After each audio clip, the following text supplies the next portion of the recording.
Le vent hurlait à travers les oliviers, portant avec lui l'odeur salée de la mer Méditerranée. Quand Ineia trébucha sur une racine et s'effondra au sol, le cœur battant à tout rompre. « Pourquoi moi ? Pourquoi maintenant ?» murmura-t-elle entre ses dents, les larmes coulant sur ses joues poussiéreuses, alors qu'elle fuyait les ombres de son passé qui la poursuivaient sans relâche. Soudain, une silhouette émergea des buissons. Une femme aux yeux sombres et au regard perçant, qui s'agenouilla près d'elle et posa une main ferme sur son épaule. « Ne bougez pas. Vous êtes blessée. » Ineia leva les yeux, stupéfaite. Cet inconnu, avec ses cheveux noirs bouclés cascadant sur ses épaules et son accent espagnol chantant, semblait sorti d'un rêve ou d'un cauchemar. Elles étaient sur un sentier escarpé des collines andalouses, près de Grenade, où Ineia avait cherché refuge après avoir quitté Paris dans la précipitation. La France, avec ses rues pavées et ses cafés animés, lui paraissait si loin maintenant.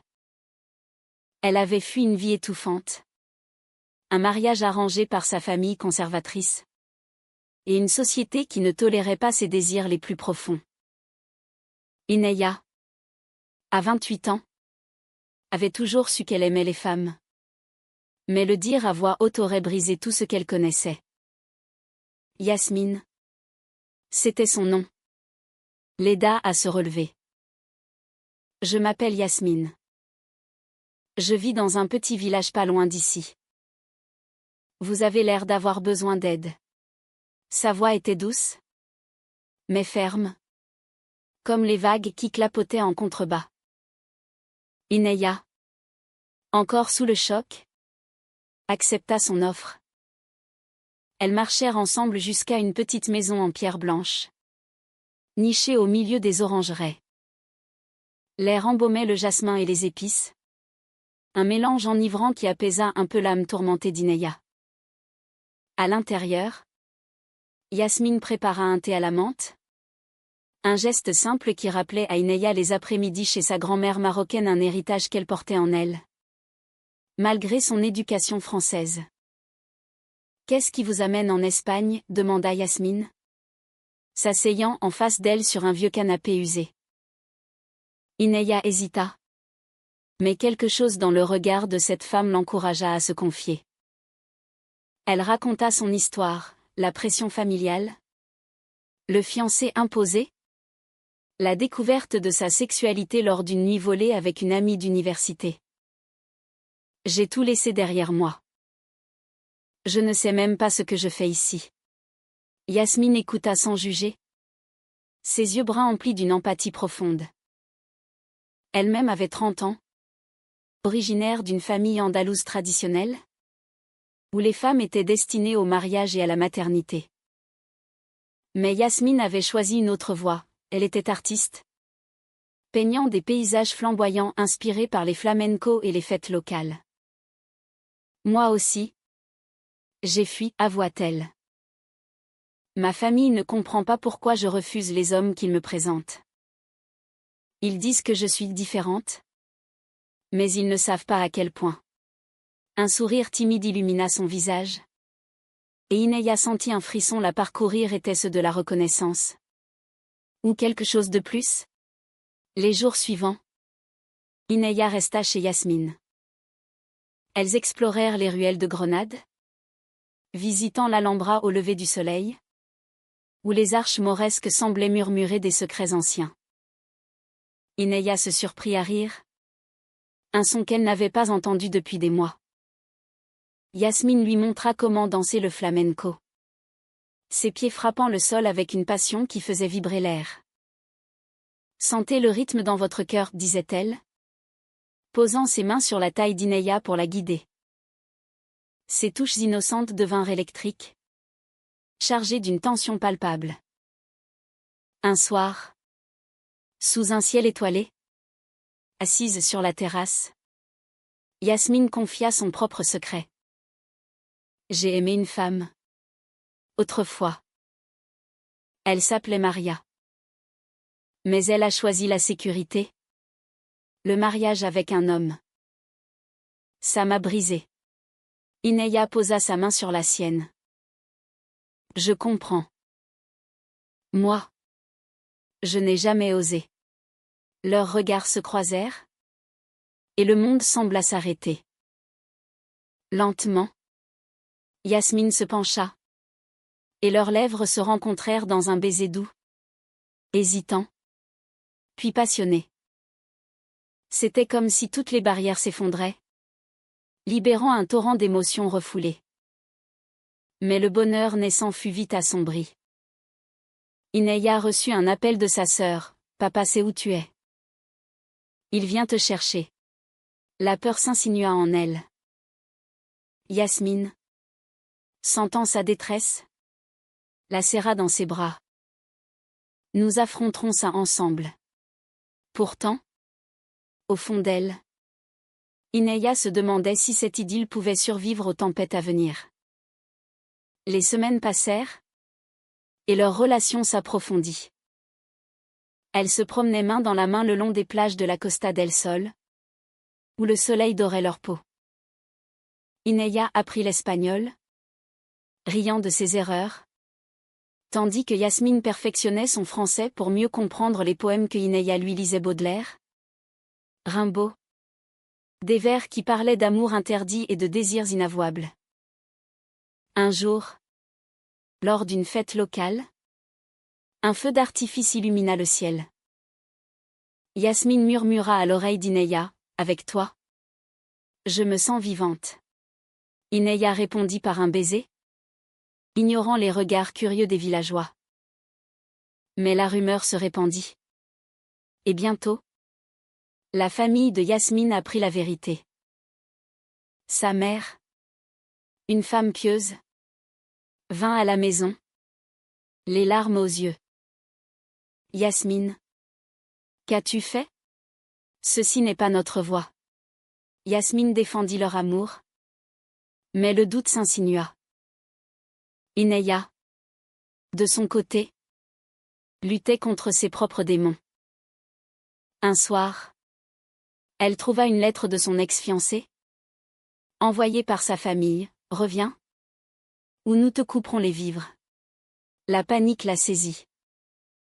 Devait-elle partir? Protéger Yasmine de ce chaos?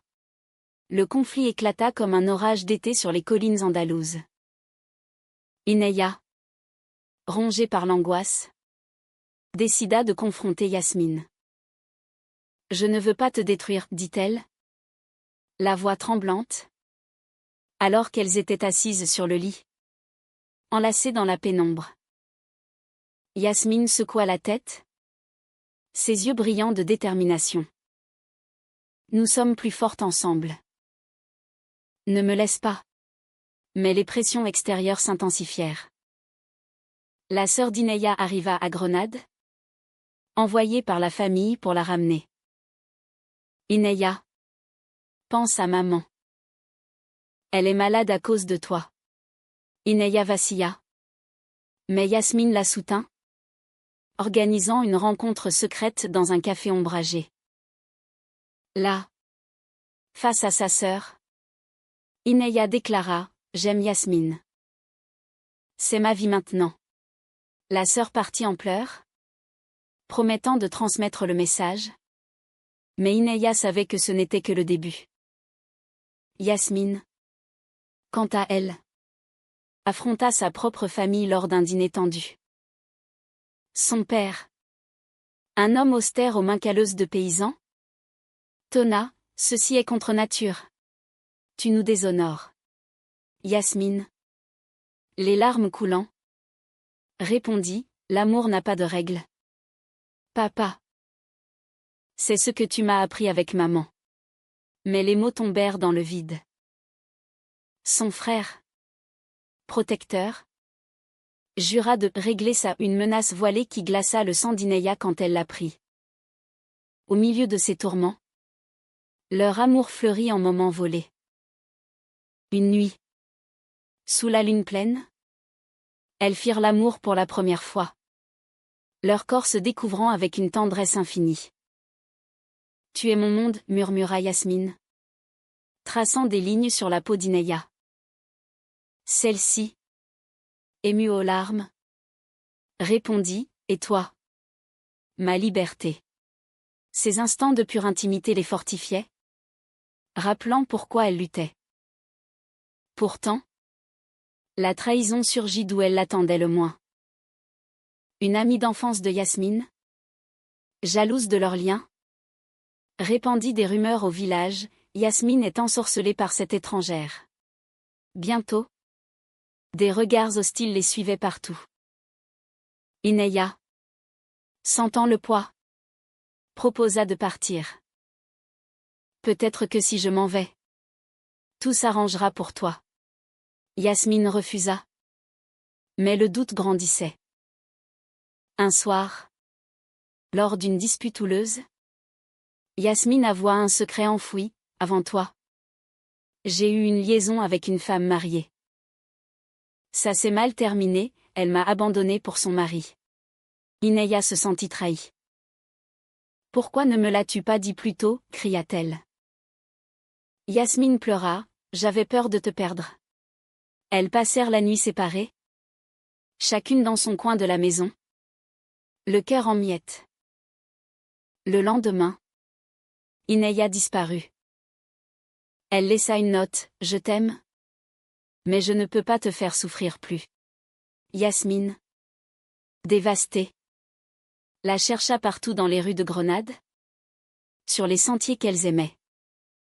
Elle appela des amis, fouilla les hôtels. Finalement, elle la trouva sur une plage isolée, assise face à la mer, les genoux repliés. « Ineya, ne me quitte pas » implora Yasmine, s'agenouillant près d'elle. Ineya tourna la tête, les yeux rougis. « Je suis une fugitive.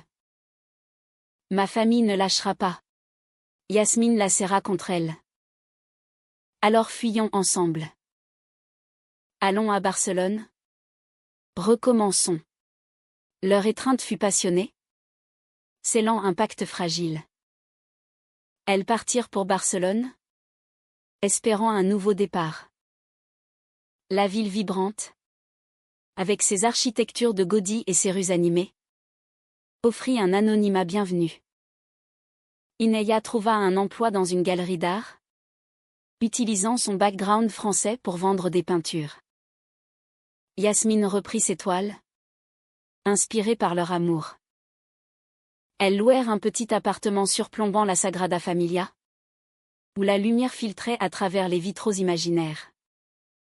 Mais le passé les rattrapa. Un appel anonyme informa la famille d'Ineya de leur localisation. Son père débarqua, furieux. « Tu rentres avec moi » ordonna-t-il. Ineya, tremblante, refusa. Yasmine se posta à ses côtés, « Elle est avec moi maintenant. » Le père, choqué, partit en menaçant de la déshériter. Cette confrontation libéra Ineya. Elle écrivit une lettre à sa famille, expliquant son amour avec une sincérité poignante. L'amour n'est pas un choix. C'est une évidence. Yasmine fit de même avec les siens, envoyant une peinture représentant deux femmes enlacées sous un olivier, un symbole de leur union. Pourtant, une nouvelle trahison émergea. Le frère de Yasmine, obsédé par l'honneur familial, contacta Ineya en secret. Yasmine te ment. Elle a vu Maria récemment. Ineya, douteuse, confronta Yasmine. Celle-ci admit, Maria est revenue, suppliante. Mais je l'ai repoussée. C'était une erreur de ne pas te le dire. La confiance brisée, Ineya partit en claquant la porte. Seule dans les rues de Barcelone, Ineya erra, le cœur en lambeaux. Elle se réfugia dans un parc, sous la pluie battante, repensant à leur première rencontre. Était-ce la fin? La pluie tombait dru sur Barcelone, transformant les rues en miroirs liquides reflétant les lumières des lampadaires. Ineya, trempée jusqu'aux os, s'assit sur un banc, les sanglots secouant son corps. Comment ai-je pu être si naïve, se demanda-t-elle, revivant la trahison de Yasmine. Mais au fond d'elle, une voix murmurait, l'amour vrai pardonne. Yasmine, affolée, la chercha toute la nuit. Elle courut sous l'averse, appelant son nom dans les ruelles sombres. Finalement, elle la trouva dans le parc, recroquevillée comme une enfant perdue. Ineya, écoute-moi, supplia-t-elle, s'agenouillant dans la boue. Maria n'est rien pour moi. C'était une erreur du passé. Toi, tu es mon avenir. Ineya leva les yeux, emplis de douleur.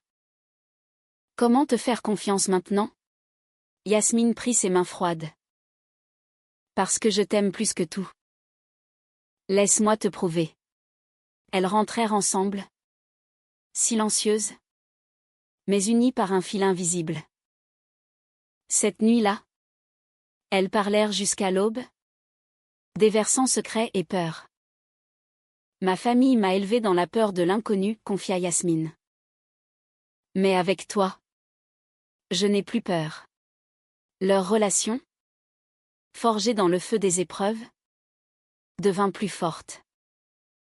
Elles explorèrent Barcelone main dans la main, la Rambla animée, les marchés colorés, les plages où elles regardaient le soleil se coucher.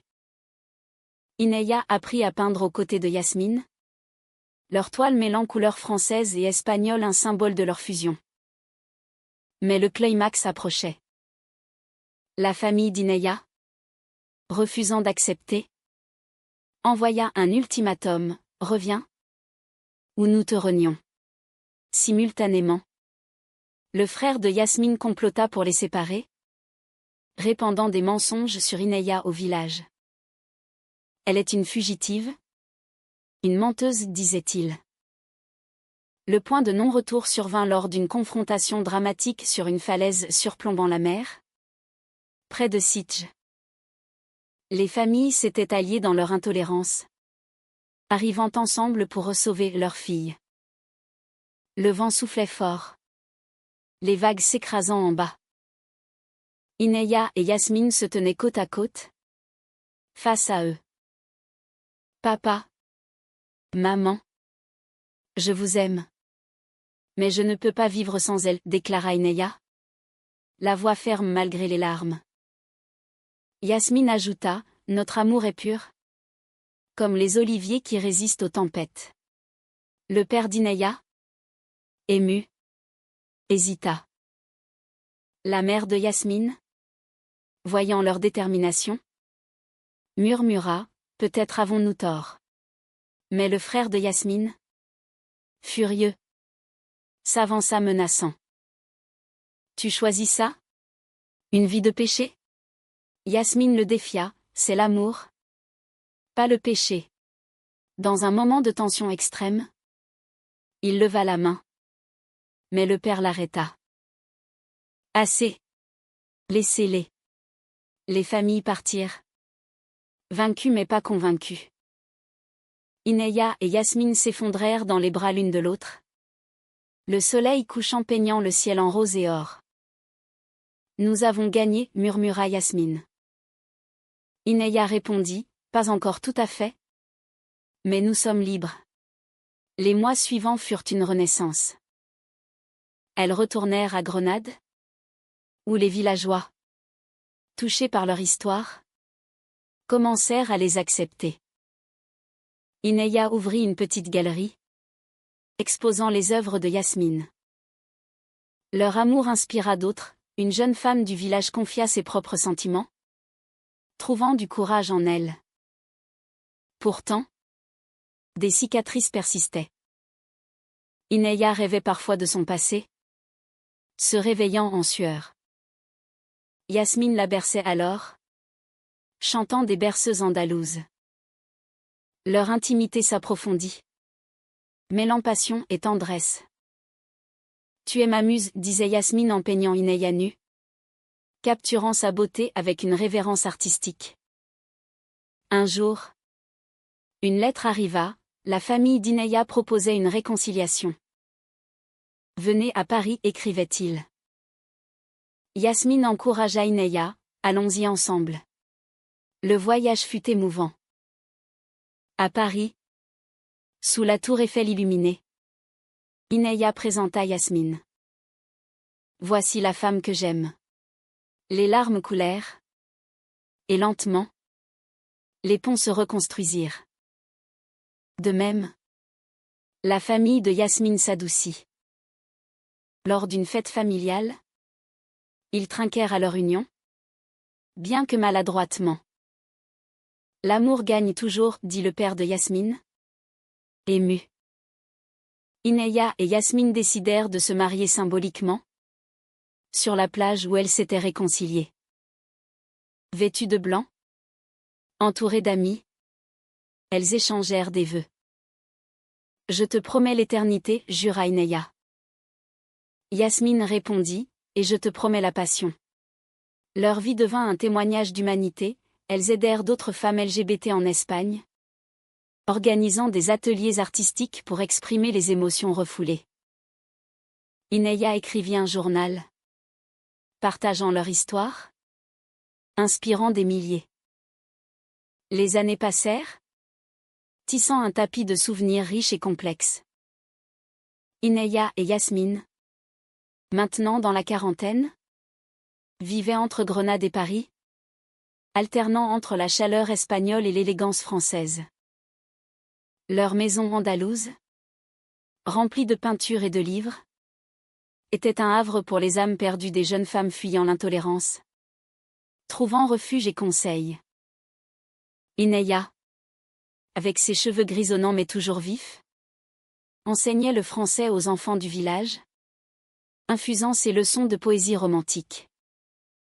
Yasmine, ses toiles exposées dans des galeries européennes, peignaient des portraits de couples comme le leur, célébrant la diversité de l'amour. Notre histoire n'est pas unique, disait-elle souvent, mais elle montre que la persévérance paie. Les conflits passés n'étaient pas oubliés, mais transformés en leçons. Le frère de Yasmine, après des années de silence, vint s'excuser.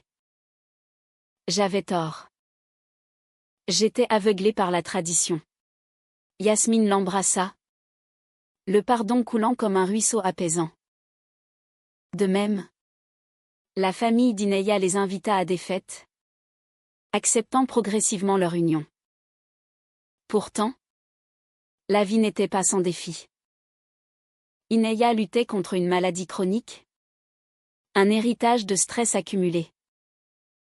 Yasmine veillait sur elle, préparant des tisanes et des bains chauds, leur amour se manifestant dans ses gestes quotidiens. « Tu es ma force » murmurait Inaya lors des nuits difficiles. Un soir d'été, assises sur la terrasse, elles regardèrent les étoiles. « Te souviens-tu de notre première rencontre » demanda Yasmine. Inaya sourit, « Comment oublier ? Je pensais être seule. Puis tu es apparue. » Elles rirent. Leurs mains entrelacées, symbolisant une vie partagée. Leur histoire culmina lors d'un festival LGBT à Madrid, où elles furent invitées à parler. Devant une foule enthousiaste, Inaya déclara, « L'amour n'a pas de frontières, ni de genre. Il est humain, pur et simple. » Yasmine ajouta, « Nous avons affronté la trahison, la peur. Mais l'humanité a triomphé. » Les applaudissements résonnèrent, touchant des cœurs. À la fin de leur vie, entourées d'amis et de familles réconciliées, Inaya et Yasmine s'éteignirent paisiblement, main dans la main, sous un olivier centenaire. Leur legs perdura, une fondation pour les droits LGBT, portant leur nom, aidant des générations futures. Ainsi se termine leur saga, une ode à l'amour résili, aux émotions profondes, à la romance éternelle, et à l'humanité qui unit tous les cœurs. Dans les collines andalouses, leur esprit danse encore avec le vent, rappelant que même dans la tourmente, l'amour trouve son chemin.